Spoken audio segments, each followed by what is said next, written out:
السلام عليكم ورحمة الله وبركاته. بسم الله الرحمن الرحيم. الحمد لله وكفى وسلام على عباده الذين اصطفى. أما بعد، أعوذ بالله من الشيطان الرجيم. بسم الله الرحمن الرحيم. إن تنصروا الله ينصركم ويثبت أقدامكم. صدق الله العظيم. وقد قال النبي صلى الله عليه وآله وسلم: إن الدنيا خلقت لكم وخلقتم للآخرة، أو كما قال عليه الصلاة والسلام. بہت ہی عزت و احترام کے مستحق میرے بزرگوں، قابل قدر دینی اور ایمانی بھائیوں، اللہ تبارک و تعالی نے اس دنیا کو ہمارے اور آپ کے لیے پیدا کیا، اور ہمیں اور آپ کو اس دنیا کے لیے نہیں بلکہ آخرت کے لیے پیدا کیا۔ اللہ تبارک و تعالی نے انسانوں کی عجیب و غریب طریقے سے تخلیق کی۔ اللہ نے انسانوں کو ایسے اعضاء سے بنایا جو ایک دوسرے کے مخالف ہیں، ایک دوسرے کی ضد ہیں۔ مثال کے طور پر، اگر انسان کی آنکھ دیکھ سکتی ہے تو جسم کا کوئی اور عضو نہیں دیکھ سکتا۔ کان سن سکتے ہیں تو جسم کا کوئی اور حصہ نہیں سن سکتا۔ زبان بات کر سکتی ہے تو جسم کا کوئی اور حصہ بات نہیں کر سکتا۔ دماغ سوچ سکتا ہے، جسم کا کوئی اور حصہ نہیں سوچ سکتا۔ اللہ تبارک و تعالی نے انسانوں کو ایسے اعضاء سے بنایا جو ایک دوسرے کے مخالف ہیں۔ ہر عضو کا کام الگ ہے۔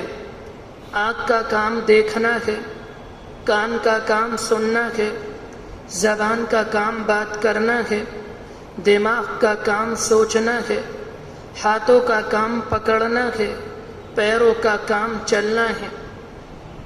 ان تمام اعضاء کے ملنے سے انسان بنتا ہے۔ پھر اللہ تبارک و تعالی نے انسانوں کے اندر ایک ایسی چیز کو پیدا کیا جس کو ہم اور آپ روح کہتے ہیں۔ جسم کے سارے اعضاء ایک دوسرے سے مخالف صحیح، مگر روح کی موجودگی میں سارے اعضاء جسم واحد بن کے کام کرتے ہیں۔ اگر کسی انسان کے سر میں تکلیف ہوتی ہے تو کبھی پاؤں ڈاکٹر کے پاس جانے سے انکار نہیں کریں گے۔ آنکھ یہ نہیں کہے گی کہ ابھی مجھے نیند آ رہی ہے، پہلے میں اپنی نیند پوری کر لوں، جب میری نیند پوری ہو جائے گی میں تمہارے ساتھ ڈاکٹر کے پاس جاؤں گی۔ اگر انسان کے کسی ایک عضو کو تکلیف ہوتی ہے تو وہ تنہا ایک عضو کو نہیں بلکہ سارا کا سارا جسم بے آرام ہو جاتا ہے، اور اس تکلیف کو سارا جسم محسوس کر رہا ہوتا ہے۔ اسی طرح سے انسان سڑک پر جا رہا ہو، سامنے کوئی دشمن آ جائے، مخالف انسان آ جائے، وہ انسان کو مارنے کی کوشش کرے تو انسان کے ہاتھ فوراً مقابلے کے لیے تیار ہوں گے، اور انسان کی ٹانگیں، انسان کے پاؤں بھاگ کر جان بچانے کی کوشش کریں گے۔ اسی وقت انسان کا دماغ یہ سوچ رہا ہوگا کہ اس وقت میرے لیے بھاگ جانے میں عافیت ہے یا مقابلہ کرنے میں عافیت ہے۔ یہ سارے کے سارا اعضاء ایک دوسرے سے مخالف صحیح، مگر روح نے سب کو ایک کر دیا۔ بالکل اسی طرح سے ہم اپنے گھروں کو دیکھیں۔ ہمارا گھر ایسے افراد سے مل کر بنتا ہے جن کے مزاج الگ ہوتے ہیں، جن کی طبیعت الگ ہوتی ہے۔ جو باپ کا مزاج ہوتا ہے گھر کے اندر، وہ بیٹے کا نہیں ہوتا۔ جو بیٹے کا مزاج ہے وہ باپ کا نہیں ہوتا۔ جو گھر میں ماں کی طبیعت ہے وہ بیٹی کی نہیں، اور جو بیٹی کی طبیعت ہے وہ ماں کی نہیں۔ اسی طرح گھر کے اندر جو بھائی کی حیثیت ہے وہ بہن کی نہیں، اور جو بہن کی حیثیت ہے وہ بھائی کی نہیں۔ سارے کے سارے انسان اپنی حیثیت کے اعتبار سے، اپنی ذات کے اعتبار سے ایک دوسرے سے منفرد ہیں۔ مگر اللہ تبارک و تعالی نے انسانوں کے درمیان ایک ایسی روح کو پیدا کر دیا یا ایک ایسی روح کو اتار دیا، اس روح کی موجودگی میں گھر کے سارے افراد اس طرح سے ایک بن کے کام کرتے ہیں جس طرح سے روح کی موجودگی میں انسان کے تمام اعضاء ایک بن کے کام کر رہے ہوتے ہیں۔ اس روح کا نام اسلام ہے۔ اسی طرح اگر کسی انسان کے جسم سے روح نکال لی جائے، جب روح نکل جاتی ہے انسان کے اعضاء ایک دوسرے سے اجنبی ہو جاتے ہیں۔ قربانی کے موقع پر جب ہم جانور کو ذبح کرتے ہیں، جانور کی روح پرواز کر جاتی ہے، جانور کا سارا خون بہہ کر نکل جاتا ہے اور جانور ٹھنڈا ہو جاتا ہے۔ اس کے بعد قریشی اس کی کھال اتارتا ہے، اس کے ہاتھ پاؤں کاٹتا ہے، اس کی بوٹیاں بناتا ہے، اس کی ہڈیوں کو توڑتا ہے، لیکن اس کی آنکھ سے آنسو نہیں نکلتا۔ وہ جانور چیختا اور چلاتا نہیں، وہ جانور بھاگنے کی کوشش نہیں کرتا۔ وجہ یہ ہے جس روح نے جسم کے تمام اعضاء کو ایک کر رکھا تھا وہ روح پرواز کر گئی، یہ جسم بے جان ہو گیا۔ اسی طرح سے انسان کا اگر انتقال ہو جائے یا ایک انسان زندہ ہو، اگر زندہ انسان کی پٹائی کی جائے، اسے مارا جائے تو اس کی آنکھ آنسو بہائے گی، اس کی زبان چیخے گی اور چلائے گی، وہ انسان بھاگنے کی کوشش کرے گا، اس لیے کہ جسم کے اندر روح موجود ہے جس نے تمام جسم کو، تمام اعضاء کو ایک کر دیا۔ اسی طرح سے ایک مردہ انسان ہے، اس کے سر کو پھاڑ دیا جائے، کچل دیا جائے، اسے مارا جائے، پیٹا جائے، اس کی آنکھ سے آنسو نہیں نکلے گا، وہ چیخے گا اور چلائے گا نہیں، وہ بھاگنے کی کوشش نہیں کرے گا، اس لیے کہ جس روح نے تمام جسم کو ایک کر رکھا تھا وہ جسم پرواز کر چکی، اب تمام اعضاء ایک دوسرے سے الگ ہو گئے۔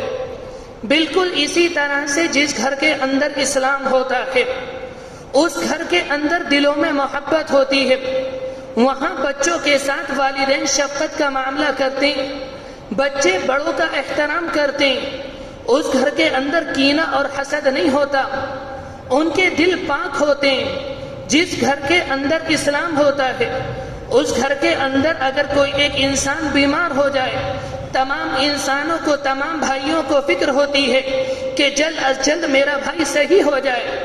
اسی طرح سے اگر گھر کے اندر کوئی انسان بیمار ہو جائے یا گھر کے اندر خوشی آ جائے تو سارے کے سارے اس خوشی کے اندر شریک ہوتے ہیں، اس لیے کہ جس گھر کے اندر اسلام ہوتا ہے اس گھر کی مثال زندہ جسم کی طرح ہے، اور جس گھر کے اندر سے اسلام رخصت ہو جائے اس کی مثال مردہ جسم کی طرح ہے۔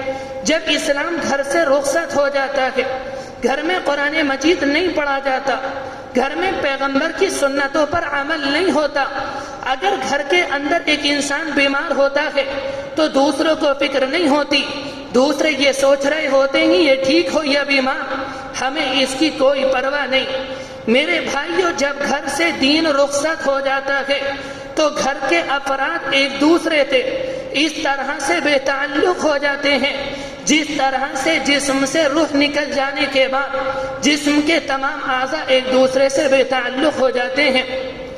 اگر کسی انسان کے جسم سے روح نکال لی جائے اور اس کے پیٹ کے اندر ہوا بھر دی جائے، اس کے پیٹ میں پانی بھر دیا جائے، کیا وہ انسان زندہ ہو سکتا ہے؟ اس عمل سے اس کی لاش جلدی سڑ جائے گی، جلدی گل جائے گی، مگر وہ انسان زندہ نہیں ہو سکتا۔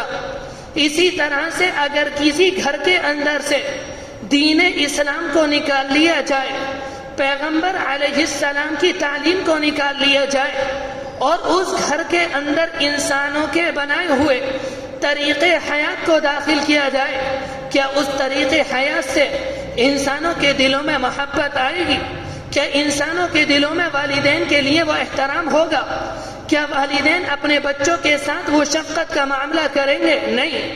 انسانوں کا بنایا ہوا طریقہ حیات دلوں کے اندر وہ محبت پیدا نہیں کر سکتا جو اللہ کا دین پیدا کر سکتا ہے، جو دین اسلام پیدا کر سکتا ہے، جو پیغمبر کی تعلیم پیدا کر سکتی ہے۔ ایک موقع پر قرآن مجید کے اندر اللہ تبارک و تعالی نے پیغمبر علیہ السلام کو خطاب کیا اور فرمایا اے پیغمبر آپ یہ جو صحابہ اکرام کو دیکھ رہے ہیں کہ یہ ایک دوسرے سے اتنی محبتیں کرتے ہیں، یہ دوسرے کو اپنے اوپر ترجیح دیتے ہیں، ان کی فکر یہ ہوتی ہے کہ میرا پیٹ بھرے یا نہ بھرے، میرے بھائی کا بھر جائے، مجھے پینے کو پانی ملے یا نہ ملے، میرے بھائی کو مل جائے، میرا مکان اچھا ہو یا نہ ہو، میرے بھائی کا اچھا ہو جائے، مجھے پیٹ بھر کر کھانا ملے یا نہ ملے، میرے بھائی کو ملنا چاہیے۔ جنگ یرموک کے موقع پر جب غزوہ ختم ہو گیا، صحابہ اکرام اپنے بھائیوں کو تلاش کرنے کے لیے نکلے۔ ایک صحابی کے ہاتھ میں مشک تھی، اس میں پانی بھرا ہوا تھا۔ انہوں نے دیکھا کہ ایک صحابی زخمی حال میں پڑے ہیں اور آخری وقت ہے، اور وہ پانی کے لیے کہہ رہے ہیں جلدی سے مجھے پانی پلاؤ۔ جب وہ انہیں پانی پلانے چاہتے ہیں تو برابر میں ایک دوسرے صحابی ہیں جو زخمی حالت میں ہیں، جن کا آخری وقت ہے، وہ کہتے ہیں العطش العطش، مجھے پیاس لگی ہے، میرے لیے پانی کا انتظام کرو۔ یہ کہتے ہیں پہلے میرے بھائی کو پلاؤ۔ جب دوسرے کے پاس جاتے ہیں، تیسرا ان کی برابر میں زخمی پڑا ہوتا ہے، وہ کہتا ہے کہ مجھے پیاس لگی، مجھے پانی پلاؤ۔ یہ اشارہ کرتے ہیں پہلے میرے بھائی کو پلا دو۔ جب یہ صحابی تیسرے کے پاس جاتے ہیں، تیسرے کا انتقال ہو جاتا ہے۔ جب دوسرے کے پاس آ جاتے ہیں، دوسرے کا انتقال ہو جاتا ہے۔ جب پہلے کے پاس آتے ہیں، پہلے کا انتقال ہو جاتا ہے۔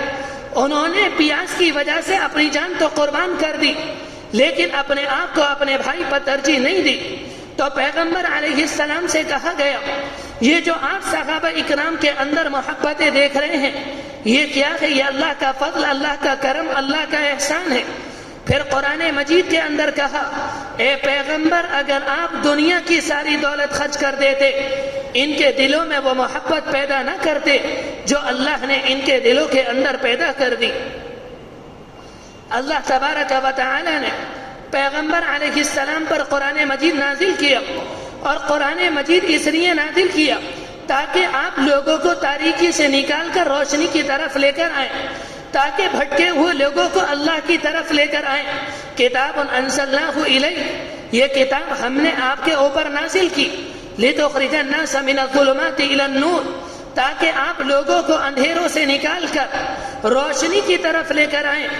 دنیا کے اندر قرآن مجید فقط ایک ایسی کتاب ہے جس کا دیکھنا عبادت، جس کا پڑھنا عبادت، جس کا پڑھانا عبادت، جس کا پڑھانا عبادت، جس کو محبت کی نگاہ سے دیکھنا عبادت ہے۔ اسی قرآن مجید کے اندر ایک موقع پر فرمایا هو الذی ارسل رسولا بالہدی ودین الحق لیظہرہ علی الدین کلہ، وہ ذات جس نے پیغمبر علیہ السلام کو مبعوث کیا یا لوگوں کے درمیان بھیجا، دین بالہدی، ہدایت کے ساتھ اور سچے دین کے ساتھ۔ وجہ کیا تھی؟ لیظہرہ علی الدین کلہ، تاکہ پیغمبر علیہ السلام اس دین کو دنیا میں جتنے غیر ادیان ہیں ان کے اوپر غالب کر دیں۔ آپ علیہ السلام نے اپنے زمانے میں اس بات کی کوشش کی کہ دین کو غیر ادیان پر غالب کیا جائے۔ خلفائے راشدین نے اس بات کی کوشش کی، تابعین نے اس بات کی کوشش کی کہ ہمارا دین دوسرے ادیان کے اوپر غالب آ جائے۔ تب تابعین نے اس بات کی کوشش کی، اور دنیا میں اولیاء اعظام اپنے وقتوں میں یہ کوششیں کرتے ہوئے آئے ہیں کہ دین اسلام دنیا کے غیر ادیان کے اوپر غالب آ جائے۔ اور ہم سے اور آپ سے بھی یہی مطالبہ ہے کہ ہم بھی یہ کوشش کریں کہ ہمارا دین دوسرے دینوں کے اوپر غالب آ جائے۔ لیکن افسوس اس بات پر ہوتا ہے ہم اپنے دین کو غیر ادیان کے اوپر یا غیر مذاہب کے اوپر غالب کیسے کریں گے؟ ہم سے خود اپنے دین پر عمل نہیں ہوتا۔ آج پیغمبر کی سنتوں کو اپنانے میں یا پیغمبر کا حلیہ اختیار کرنے میں شرم آتی ہے۔ آج داڑھی چہرے پر رکھنے میں شرم آتی ہے۔ آج ڈھیلا ڈھالا لباس پہننے میں شرم آتی ہے۔ آج سنت کے مطابق شادی کرنے میں شرم آتی ہے۔ آج بغیر جہیز کے شادی کرنے میں یا بغیر جہیز کے نکاح کرنے میں شرم آتی ہے، اور اس کے بعد یہ چاہتے ہیں کہ ہم اپنے دین کو دوسرے دینوں کے اوپر غالب کر دیں۔ ہم اسے کیسے غالب کریں گے؟ ہم تو خود دوسروں سے متاثر ہو گئے، دوسرے ہم سے متاثر کیسے ہوں گے؟ پیغمبر علیہ السلام سے کہا گیا ہم نے یہ دین آپ کو اس لیے دیا تاکہ آپ اسے غیر ادیان کے اوپر داخل کر دیں۔ ابتدا میں جب صحابہ اکرام اللہ کے رسول کے اوپر ایمان لے کر آئے، جب صحابہ اکرام کی تعداد 40 یا 50، 100 یا 150 تھی، یہ کفار یہ سمجھ رہے تھے یہ جو صحابہ اکرام ہیں یہ تو کوپل کی مانند ہے، ہم جب چاہیں گے انہیں مسل دیں گے، یہ تو شمع کی طرح ہیں، ہم جب چاہیں گے انہیں بجھا دیں گے۔ اس لیے کہ کفار کے اندر تکبر تھا، ان کے اندر غرور تھا، وہ یہ سمجھ رہے تھے ہم جب چاہیں گے پیغمبر کے وجود کو ختم کر دیں گے، ہم جب چاہیں گے قرآن مجید کی تعلیم کو ختم کر دیں گے، ہم جب چاہیں گے پیغمبر کے ماننے والوں کا گلا دبا دیں گے۔ قرآن مجید کے اندر اللہ کہتا ہے یریدون لیطفئوا نور اللہ واللہ یتم نورہ، یہ لوگ یہ چاہتے ہیں کہ اللہ کے دین کو اپنے منہ سے بجھا دے، اور اللہ کہتا ہے میں اپنے دین کو پورا کر کے رہوں گا ولو کرہ الکافرون، اگرچہ یہ بات کافروں کو کتنی ناپسند لگے۔ قرآن مجید کے اندر جب صحابہ اکرام کی تعداد بہت زیادہ ہو گئی، یعنی صحابہ اکرام اب 100-150 کی تعداد میں نہیں بلکہ ان کی تعداد ہزاروں سے اوپر پہنچ گئی، قرآن مجید کے اندر کہا وَاذْكُرُوا إِذْ أَنْتُمْ قَلِيلٌ، اے صحابہ ذرا اس وقت کو یاد کرنا۔ وجہ یہ تھی صحابہ اکرام سے کہا گیا اس زمانے میں تمہاری تعداد زیادہ ہو گئی، تمہارے اندر غرور نہ آئے، تمہارے اندر تکبر نہ آئے، تم یہ مت سمجھنا اب ہماری تعداد زیادہ ہو گئی اب غلبہ ہمیں ملے گا۔ قرآن مجید کے اندر کہا گیا وَاذْكُرُوا إِذْ أَنْتُمْ قَلِيلٌ، اے صحابہ ذرا اپنے ماضی کو یاد کرنا، جب تمہاری تعداد کم تھی، مستضعفون فی الارض، تم زمین کے اندر کمزور تھے، جو چاہتا تمہیں گھسیٹتا، جو چاہتا تمہیں مارتا، جو چاہتا تمہیں سولی پر لٹکا دیتا، جو چاہتا حضرت سمیہ کو دردناک طریقے سے شہید کر دیتا، جو چاہتا پیغمبر علیہ السلام کی صاحبزادی کو دردناک طریقے سے شہید کرتا، جو چاہتا پیغمبر علیہ السلام کے گلے میں چادر کا پھندا ڈالتا اور آگ کو کھینچتا، آپ کے گلے پہ نشان پڑ جاتے، اور جو چاہتا آپ کے اوپر پتھر پھینکتا، آپ کے مبارک پاؤں زخمی کر دیتا۔ مستضعفون فی الارض، تم مقابلہ نہیں کر سکتے تھے اس لیے کہ تم کمزور تھے۔ اس کے بعد فرمایا تخافون ان یتخطفکم الناس، تم پیغمبر کے پاس جاتے میں ڈرتے تھے، تم قرآن مجید کو پڑھتے میں ڈرتے تھے، تم نماز پڑھنے میں ڈرتے تھے، تم کھل کر اذان نہیں دے سکتے تھے، تم صحن بیت اللہ میں یعنی بیت اللہ کے پاس کھڑے ہو کر نماز نہیں پڑھتے تھے اس لیے کہ تم ان لوگوں سے ڈرتے تھے۔ اللہ کہتا کہ فآواکم وأیدکم بنصرہ، ہم نے تمہاری مدد کی، ورزقکم من الطیبات، تمہیں پاکیزہ رزق کھلایا۔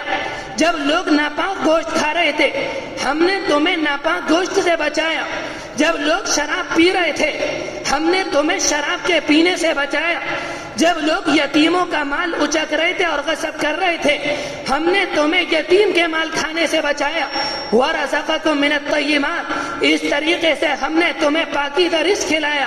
لَعَلَّكُمْ تَشْكُرُونَ، اب تم ہمارا شکر ادا کرو۔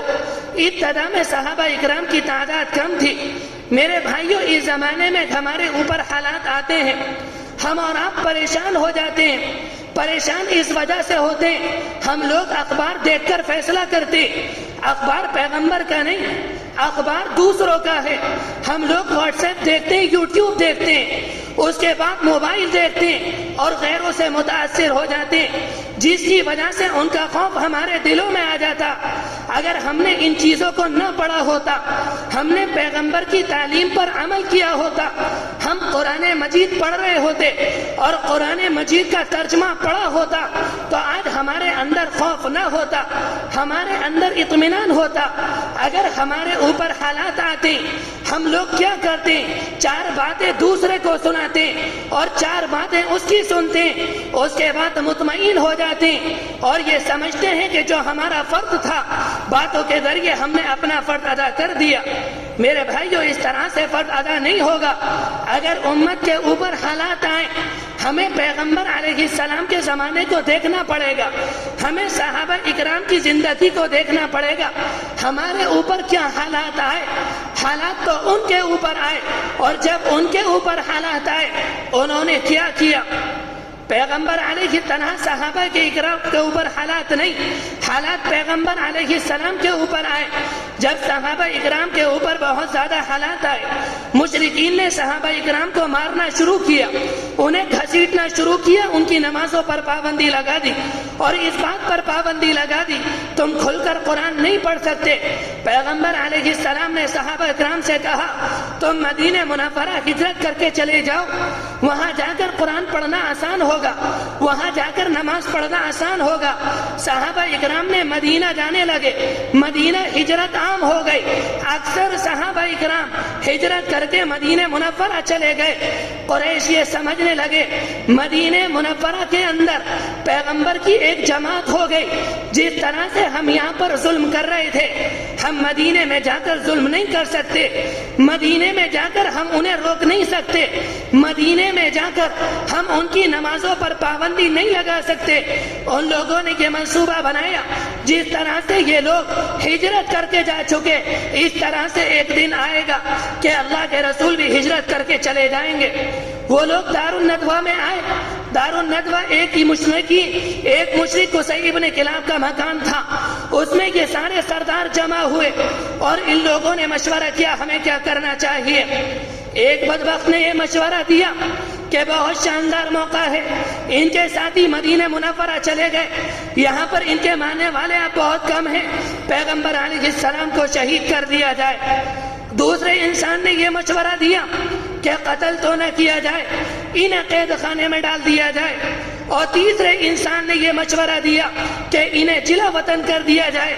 جس انسان نے یہ کہا تھا انہیں شہید کر دیا جائے، اس کی رائے پر اتفاق ہوا۔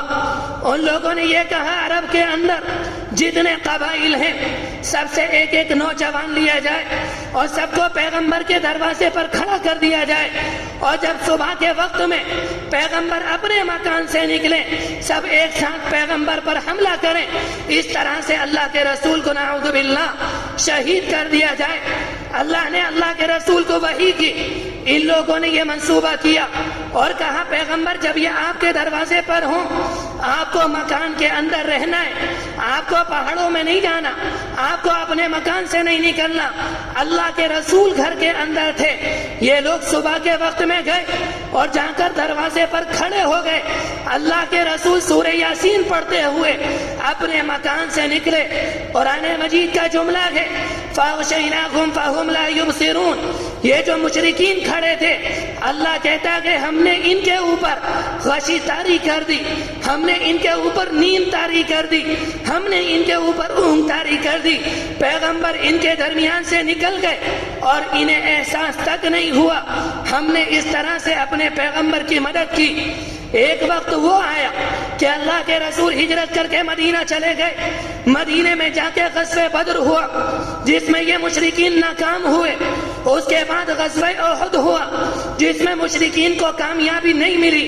ان لوگوں نے یہ سمجھ لیا اگر اس طرح سے ہم ڈھیل دیتے رہے ایک وقت وہ آئے گا پیغمبر علیہ السلام ساری دنیا کے بادشاہ ہوں گے، ساری دنیا پر ان کی حکومت ہوگی، ہم نہتے اور کمزور ہوں گے۔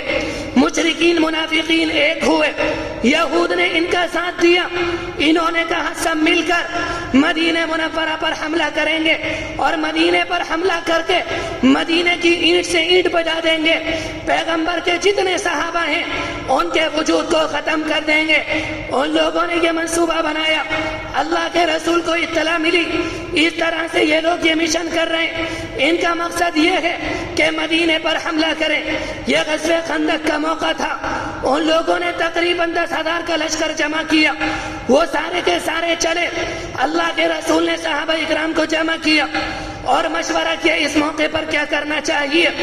کسی نے یہ کہا کہ اللہ کے رسول غزوہ بدر میں ہم 313 تھے، ان کی تعداد 1000 تھی، ہم ان کے اوپر غالب آ گئے، مقابلہ میدان میں نکل کر ہوگا، بھلے کی ہماری تعداد اس وقت 3000 یہ 10,000 ہیں، جس طرح سے ہم نے بدر میں انہیں شکست دی تھی انشاءاللہ اس طرح سے انہیں اس موقع پر شکست دیں گے۔ کسی نے یہ کہا اللہ کے رسول میدان میں نہ نکلا جائے، مدینہ منورہ کے اندر رہ کر دفاع کیا جائے۔ سلمان فارسی نے اس موقع پر کہا اللہ کے رسول ایران کے اندر ہم لوگ یہ دیکھتے تھے جب گھوڑ سوار لشکر کے حملہ آور ہونے کا خطرہ ہوتا اور ہمیں یہ لگتا کہ ہم ان کا مقابلہ نہ کر سکیں گے، ہم خندق کھودا کرتے تھے۔ اللہ کے رسول کو ان کی رائے پسند آئی، آپ علیہ السلام نے کہا کہ مدینے کے باہر خندق کھود دی جائے۔ خندق کھودی گئی۔ جب وہ لشکر آیا تقریباً 10,000 اندر مدینے کے اندر اللہ کے رسول اور صحابہ اکرام اور باہر مشرکین تھے۔ قرآن مجید کا جملہ ہے اذ جاؤکم من فوقکم ومن اسفل منکم واذ زاغت الابصار، یاد کرو اس وقت کو جب وہ تمہارے نیچے سے آ گئے، جب کچھ دشمنوں کا لشکر تمہارے اوپر سے آ گیا، تمہاری آنکھیں پترا گئیں، وبلغت القلوب الحناجر، اور تمہارے کلیجے منہ کو آ گئے، وتظنون باللہ الظنون، تم اللہ کے متعلق اللہ کی نسبت طرح طرح کا گمان کرنے لگے، پتہ نہیں اللہ کی مدد کب آئے گی، اس طرح کی باتیں کرنے لگے۔ ہنالک ابتلی المؤمنون، اس موقع پر مؤمنین آزمائے گئے، وزلزلوا زلزالا شدیدا، قرآن مجید کہتا ہے انہیں سخت طریقے سے جھنجھوڑ کر رکھ دیا گیا، اس طرح سے جھنجھوڑ کر رکھ دیا گیا کہ خندق کے پار مشرکین اور مدینہ منورہ کے اندر منافقین اور مدینے کے پیچھے یہود، اس طرح سے انہوں نے مدینہ منورہ کا محاصرہ کیا جس طرح سے ایک چھوٹے سے قلعے کو گھیر لیا جاتا ہے، ایک بستی کو گھیر لیا جاتا ہے، اس طرح سے مدینہ منورہ کا محاصرہ کر لیا۔ نہ صحابہ اکرام باہر جا سکتے ہیں، باہر مشرکین ہیں، اندر منافقین ہیں، پیچھے یہود ہیں۔ صحابہ اکرام کو سخت طریقے سے آزمایا گیا۔ یہ آزمائش ایک دن کی نہیں، تقریباً 1 مہینے تک یہ محاصرہ کیا۔ اس کے بعد اللہ تبارک و تعالی نے خطرناک آندھی بھیجی جس کی وجہ سے جو لوگ مشرکین کے خیمے باہر لگے ہوئے تھے، اس آندھی سے ان کے خیمے اڑ گئے، ان کی دیگیں پلٹ گئیں، ان کی جو آگے تھی وہ ساری کی ساری بجھ گئیں۔ ان لوگوں نے یہ سمجھ لیا اب ہمارے پاس رہنے کو ٹھکانہ نہیں۔ انہوں نے اپنے لشکر کو کھڑا کیا اور مدینہ منورہ سے یہ کہتے ہوئے روانہ ہو گئے ہمارے جانور ہلاک ہو رہے ہیں، اب ہمارے پاس کھانے کو نہیں، اب ہماری جانیں خطرے میں ہے، یہاں سے نکلنے میں عافیت ہے۔ جب وہ لشکر چلا گیا قرآن مجید کی آیت آئی وَرَدَّ اللَّهُ الَّذِينَ كَفَرُوا بِغَيْظِهِمْ لَمْ يَنَالُوا خَيْرًا۔ اے صحابہ ذرا اس وقت کو یاد کرو جب اللہ تبارک و تعالی نے دشمنوں کو ان کے غضب کے ساتھ واپس کر دیا، لَن يَنَالَ اللَّهُ خَيْرًا، ان کے ہاتھ کوئی بھلائی نہیں لگی، وَكَانَ اللَّهُ قَوِيًّا عَزِيزًا، اللہ طاقتور ہے۔ میرے بھائیوں اللہ سے کون ٹکرا سکتا ہے؟ ماضی میں فرعون گزرے، اس زمانے میں فرعون اور آنے والے زمانے میں فرعون ہے، سب کا مقصد ایک، سب یہ چاہتے ہیں یریدون لیطفئوا نور اللہ، ہم اللہ کے نور کو اپنے منہ سے بجھا دیں۔ کبھی نمازوں پہ پابندی لگائیں گے، کبھی اذان کے اوپر پابندی لگائیں گے، کبھی برقعوں کے اوپر پابندی لگائیں گے، کبھی مسجد بند کرنے کی بات ہوگی، کبھی مدرسوں کو بند کرنے کی دھمکی دی جائے گی۔ وہ یہ سمجھتے ہیں ہم اس طرح سے کریں گے اللہ کا دین ختم ہو جائے گا، پیغمبر کی جماعت مٹ جائے گی۔ اللہ کہتا ہے واللہ متم نوری ولو کرہ الکافرون، یہ کتنی کوشش کر لیں اللہ اپنے نور کو پورا کر رہے گا، ولو کرہ الکافرون، چاہے کافروں کو یہ بات کتنی ناگوار گزرے۔ میرے بھائیوں ذرا 2 بات یاد کرنے کی ہے، اللہ کی مدد ایمان والوں کے ساتھ آتی ہے، غیر ایمان والوں کے ساتھ اللہ کی مدد نہیں۔